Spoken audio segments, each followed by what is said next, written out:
Shut up and sit down.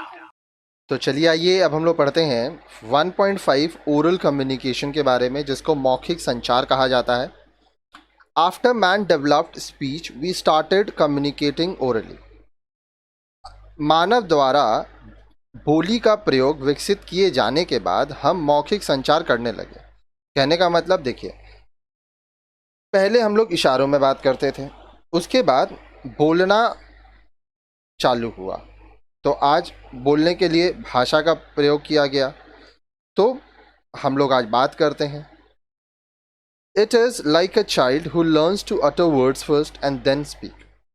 अब यह वैसा ही है जैसा एक बच्चा करता है, वह पहले कुछ शब्द बोलता है फिर बातचीत करने लगता है।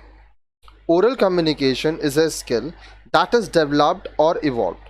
तो ओरल कम्युनिकेशन क्या है? मौखिक संचार वह कौशल है जिसे बनाया जाता है और विकसित किया जाता है। इट यूजेस लैंग्वेज, इसमें भाषा का प्रयोग होता है। This would mean words and sentences. तो इसका मतलब क्या हुआ? भाषा में क्या होता है? इसमें भाषा का जो प्रयोग होता है, इसका अर्थ है शब्दों का प्रयोग, वाक्यों का प्रयोग। आज जो मैं आपको पढ़ा रहा हूँ, मैं आपसे जो बात कर रहा हूँ, ये मैं कैसे कर रहा हूँ? इसमें शब्द हैं, बहुत सारे वाक्य हैं। Words do not stand independently to communicate. अब हम लोग सिर्फ शब्दों का इस्तेमाल करके बात नहीं कर सकते, ठीक है? संचार शब्द का कोई स्वतंत्र अस्तित्व नहीं है। इफ़ यू से स्काई और ब्लू और high, they may not mean much. उदाहरण के लिए, अगर आप कहते हैं आसमान या नीला या ऊंचा, तो इसका कोई अर्थ नहीं होता है। सोचिए, कोई व्यक्ति आपके पास आता है और वो बोलता है आसमान, तो आपको समझ में ही नहीं आएगा कि कहना क्या चाहते हो। आसमान देखना है या क्या करना है? क्लियर तो बताओ। These words are just symbols. अब यहाँ पर ये जो शब्द हैं, ये सिर्फ सिम्बल्स में काम आएंगे। The moment you say the word sky, the listener would be able to imagine this. आप जब किसी व्यक्ति को आसमान शब्द बोलते हैं तो सुनने वाला इसकी कल्पना करने लगता है। Blue would mean color and high would mean much above our head. जब आप नीला बोलेंगे तो नीला का मतलब एक रंग होगा। ऊंचा बोलेंगे तो ऊंचा का अर्थ होगा हमारे सिर से बहुत ऊपर। मान लीजिए मैं आपको बोलता हूँ एप्पल, तो एप्पल से क्या होगा? आपके मन में सेब का चित्र आ सकता है। In oral communication we group words into what we call sentences which can convey meanings. तो देखिए, जब हम लोग ओरल कम्युनिकेशन, मौखिक संचार की बात कर रहे हैं, तो मौखिक संचार में हम वाक्यों में शब्दों का समूह बनाते हैं, ठीक है? और यही वाक्य अर्थ का संचार करते हैं, यही इन्हीं से हमें वाक्य समझ में आता है। Observe the following. अब निम्नलिखित को देखिए। द स्काई इज हाई, आसमान ऊंचा है। द स्काई इज ब्लू, आसमान नीला है। The sky is both high and blue, आसमान ऊंचा और नीला दोनों है। In the above groups of words or sentences, we have arranged words in such a way that they make some senses. अब देखिए, शब्दों या वाक्यों का सही तरीके से जब हम इस्तेमाल करते हैं, उनको एक सही तरीके से समूह में जोड़ते हैं, तो हमने शब्दों को इस तरह व्यवस्थित किया कि उसका एक अर्थ निकलता है। जैसे यहाँ पे द स्काई इज़ ब्लू, इसका एक अर्थ निकल रहा है, आपको समझ में आ रहा है मतलब। When we say a full sentence where the right word is placed at the right place using grammar or the rules that govern language, it would result in understanding. जब हम एक ऐसा पूर्ण वाक्य बोलते हैं जिसमें सही शब्द सही जगह पर इस्तेमाल किए गए हैं, जिसमें व्याकरण या उन नियमों का प्रयोग है जो भाषा को नियंत्रण करते हैं, तो हम लोग उसको समझ पाते हैं। Otherwise it will just be using some words without any meaning. नहीं तो क्या होगा? यह मात्र बिना किसी अर्थ के कुछ शब्दों का प्रयोग होगा। तो आप जब सेंटेंसेस बनाएंगे तो आपको ध्यान देना होगा कि आप सही सेंटेंसेस में आपका जो वर्ड्स है उसको सही जगह इस्तेमाल करें।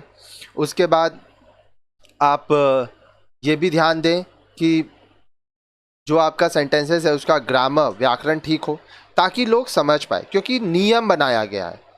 आगे देखिए।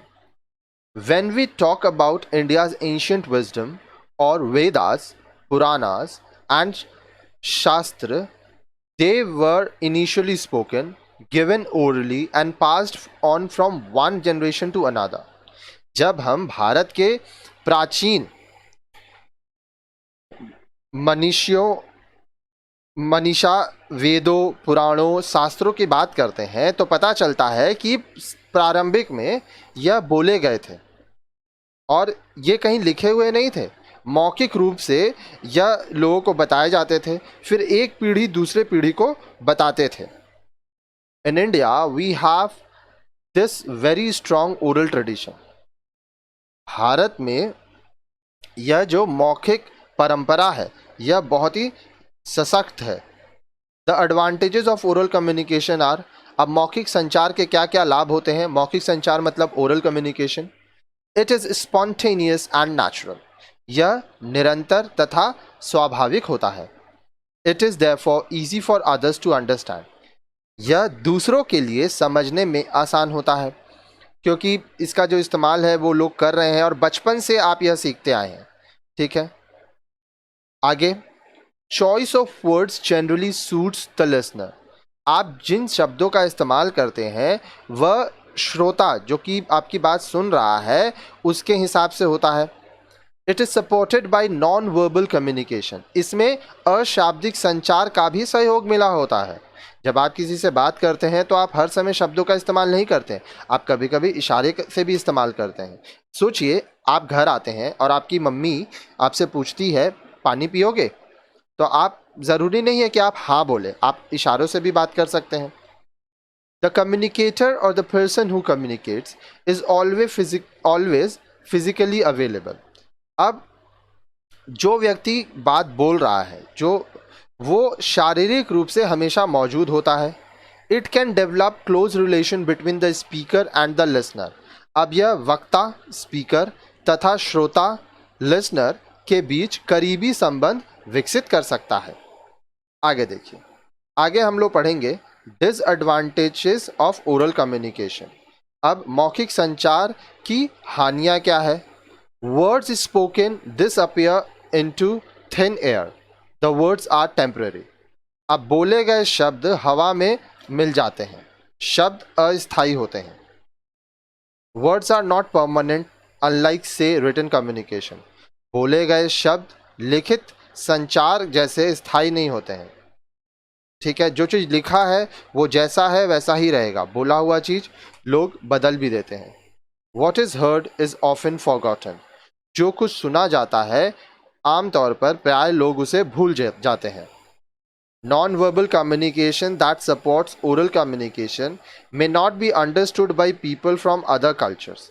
अब देखिए, ऐसा हो सकता है कि मौखिक संचार के साथ सहयोग करने वाले अशाब्दिक जो संचार है वो अन्य संस्कृति वाले लोग न समझ पाए। अब आप सोचिए, आप भारत में रहते हैं, अगर मैं आपको रशिया भेज दूं या फ्रांस भेज दूं तो वहां की भाषा आप नहीं समझ पाएंगे। Modern modes of communication like telephone inverted by Graham Bell in 1876 and radio invented by Macaroni in 1901 use oral messages। अब देखिए, संचार के कुछ आधुनिक साधन जैसे 1876 में ग्राहम बेल द्वारा खोजा गया टेलीफोन और 1901 में मैरकॉनी द्वारा जो आविष्कार हुआ था रेडियो, यहाँ पर ओरल मैसेजेस, मौखिक संदेश का प्रयोग किया जाता है। These inventions have helped in communicating instantly over long distance। अब ये जो आविष्कार हुए इनके मदद से कुछ ही पल में लंबी दूरी तक आप अपनी बातों को रख सकते हैं। You will learn more about radio in later module। अब बाद के जो चैप्टर्स होंगे, आगे के वीडियोस में आप रेडियो के बारे में और ज़्यादा विस्तार में पढ़ेंगे। ठीक है, देखिए, मोबाइल का तो आज हम लोग टेलीफोन इस्तेमाल करते हैं, आप एक देश से दूसरे देश तक भी बात कर सकते हैं। अब नेक्स्ट वीडियो में आप पढ़ेंगे 1.6 रिटन कम्युनिकेशन।